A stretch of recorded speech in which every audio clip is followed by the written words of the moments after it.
السلام علیکم ورحمۃ اللہ وبرکاتہ نحمدہ ونصلی علی رسولہ الکریم اما بعد فاعوذ باللہ من الشیطان الرجیم بسم اللہ الرحمن الرحیم۔ درس نمبر 399 399 پارہ 6 سورہ مائدہ آیت نمبر 19۔ ترجمہ معارف القرآن۔ اے اہل کتاب، بے شک آ گیا تمہارے پاس ہمارا رسول جو کھل کر ہمارا حکم ظاہر کر دیتا ہے تم پر۔ رسولوں کا سلسلہ ٹوٹ جانے پر کہ کبھی کہیں کہہ ڈالو کہ نہیں آیا ہمارے پاس کوئی بشیر و نذیر، تو لو آ گیا تمہارے پاس بشیر و نذیر اور اللہ ہر چاہے پر قادر ہے۔ تفسیر اشرفی۔ اے اہل کتاب، کان کھول کر سن لو کہ بے شک آ گیا ذریعہ رضا الہی بن کر تمہارے پاس ہمارا رسول جو کھول کر ہمارا حکم ظاہر کر دیتا ہے تم پر، بس اسی کی مخلصانہ اطاعت و پیروی کرو، میں خود تمہیں اپنا محبوب بنا لوں گا۔ اور یہ کتنی بڑی بات ہے، یاد رکھو کہ تمہارا خدا سے راضی ہونا کوئی خاص بات نہیں، بلکہ خاص بات تو یہ ہے کہ خود خدا تم سے راضی ہو جائے، اور یہ مقام اسی کو حاصل ہوتا ہے جو سراپا اخلاص ہو کر اللہ تعالیٰ کے رسول کی اطاعت و اتباع کرتا ہے۔ اور یہ وہ رسول ہے جو تم پر مبعوث کیا گیا۔ رسولوں کا سلسلہ ٹوٹ جانے پر یعنی حضور صلی اللہ تعالیٰ علیہ وسلم ایسے وقت تشریف لائے کہ اس وقت رسول کریم علیہ السلام کی تشریف آوری اور وحی کی آمد بھی منقطع تھی، گویا آپ کے تشریف لانے کی اشد ضرورت تھی۔ ذہن نشین رہے کہ رفع حضرت عیسیٰ علیہ السلام تک یہ سلسلہ رہا کہ انبیاء علیہ السلام سے جب کہ ایک واصل بحق ہوتے تو دوسرے تشریف لاتے، مگر حضرت عیسیٰ علیہ السلام کے آسمان پر اٹھا لیے جانے کے بعد سید الانبیاء کے عہد تک بر بنائے قول مشہور تقریباً 600 سال گزر گئے، لیکن کوئی صاحب وحی و کتاب نہیں آیا۔ بعض روایتوں میں اس عہد میں 4 نبیوں کی آمد کا ذکر ہے، تو زیادہ قرین قیاس بات یہی ہے کہ وہاں نبی کا اطلاق ان نفوس قدسیہ رکھنے والوں پر کر دیا گیا ہے جو مظہر شان نبوت تھے، اس لیے اللہ تعالیٰ نے ان لوگوں پر فطرت سے اپنا احسان جتلایا ہے۔ یا اسی وقت صحیح ہو سکتا ہے کہ حضرت عیسیٰ علیہ السلام کے بعد اور حضور سے پہلے کوئی اور نبی نہ ہو، اور عرص دراز گزر جانے کے بعد انہیں سخت ضرورت محسوس ہوئی ہو، تاکہ ان کی ضرورت کے پورا کرنے میں وہ سمجھے کہ اب ہمارے اوپر نعمت و رحمت کا دروازہ کھلا ہے۔ فطرت کا تقاضا یہی ہے کہ جیسا کہ ہم نے بیان کیا، ورنہ اگر درمیان میں کوئی اور پیغمبر ہوتا تو ان کو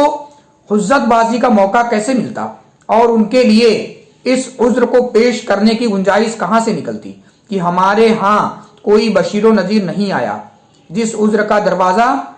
بند کرنے کے لیے نبی آخر الزماں کو مبعوث کیا گیا۔ ویسے بھی روایتوں میں اس عہد فطرت میں خالد بن سنان اور ان کے سوا جن بزرگوں کے لیے نبی ہونے کا گمان کیا گیا ہے، ان میں سے کسی نے بھی اپنے نبی ہونے کا دعویٰ نہیں کیا۔ اور پھر اللہ کے رسول کا یہ فرمان کہ میں حضرت عیسیٰ ابن مریم علیہ السلام کے قریب تر ہوں، میرے اور ان کے درمیان کوئی نبی نہیں، میں نے جو عرض کیا اس کو راضی و انصب قرار دینے کے لیے کافی ہے۔ المختصر، زمانہ فطرت میں جبکہ رسولوں کی آمد کا سلسلہ منقطع ہو چکا تھا، اپنے رسول کو مبعوث فرمانا اگر ایک طرف رب کریم کا احسان عظیم ہے، تو دوسری طور اس عہد میں رہنے والوں خدا کو یہ پسند نہیں تھا اور اسے یہ منظور نہیں تھا کہ کبھی کہیں تم یہ نہ کہہ ڈالو کہ نہیں آیا ہمارے پاس کوئی بشیر و نذیر، تو لو آ گیا تمہارے پاس بشیر و نذیر۔ اور ایسا کیوں نہ ہو، اس لیے کہ اللہ تعالیٰ ہر چاہے پر قادر ہے۔ جو چاہے کرے، وہ اس بات پر بھی قادر ہے کہ انبیاء علیہ السلام کو پے در پے بھیجے، جیسا کہ مروی ہے کہ حضرت موسیٰ و حضرت عیسیٰ علیہ السلام کے درمیان کم و بیش 1700 سال کا فاصلہ تھا۔ اس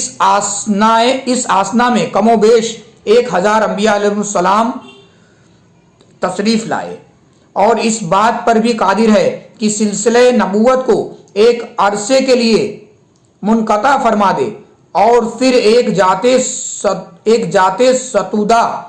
صفات کو آخری نبی بنا کر بھیجے اور آئندہ کے لیے دروازے نبوت بند کر دے، ایسا کہ قیامت تک پھر کسی کو نبوت کے منصب پر فائز نہ کرے، جیسے کہ حضرت عیسیٰ علیہ السلام کے بعد ایک طویل عرصہ صلی اللہ تعالی علیہ وسلم کو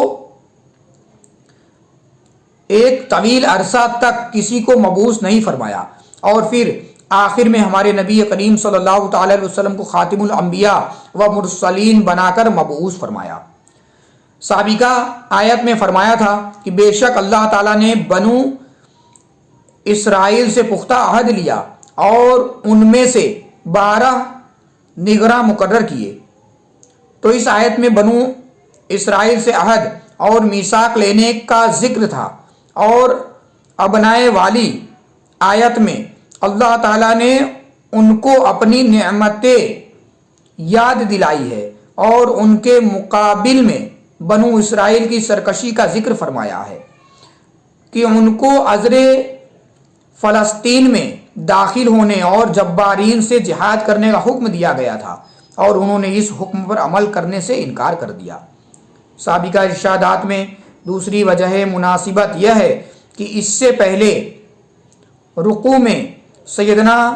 محمد مصطفیٰ صلی اللہ تعالی علیہ وسلم کی رسالت اور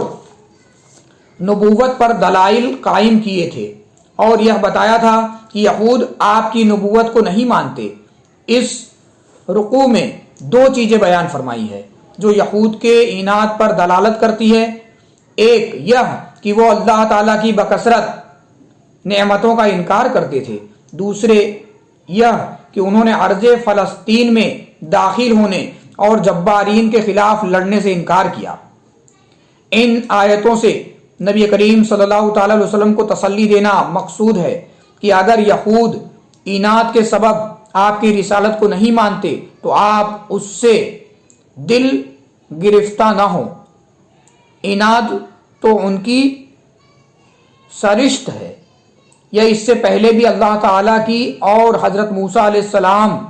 کی نافرمانی کر چکے ہیں۔ تو اے میرے پیارے محبوب، اپنی نگاہ علم و ادراک میں اس واقعے کو حاضر کر لو۔ دوران درس پڑھنے میں کسی طرح کی کوئی لغزش، کوئی خطا، کوئی غلطی ہوئی ہو تو میں اللہ رب العزت کی بارگاہ میں توبہ کرتا ہوں، معافی مانگتا ہوں، اللہ رب العزت قبول فرمائے۔ صلو علی الحبیب صلی اللہ تعالی علی محمد صلی اللہ علیہ وسلم۔